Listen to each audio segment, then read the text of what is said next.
So this question says a distance 120 furlongs is equivalent to how many feet? And we're given that 1 furlong is 220 yards and 1 yard is 3 feet. All we just need to do is to convert from furlong to yard and from yard to what? Feet. All right. So we know that one furlong is got to what? 220 what yards.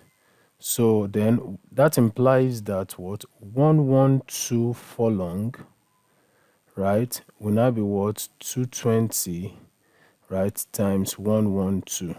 So 220 times 112 will give us 24640.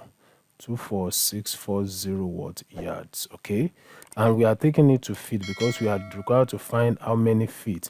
So that means that 1 furlong, which is 220 yard, and 112 furlong is 24,640 yard.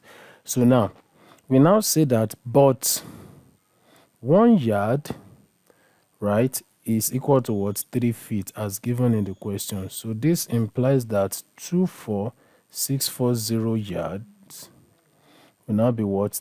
3 times 24640 feet. Anyway, yeah, that's it. And that will give us what? 73,920 what? Feet.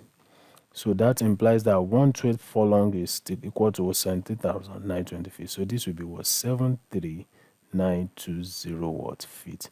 I want to believe this video has helped you. Please don't forget to subscribe, like, and share. Thank you for watching. See you in the next video. Bye bye.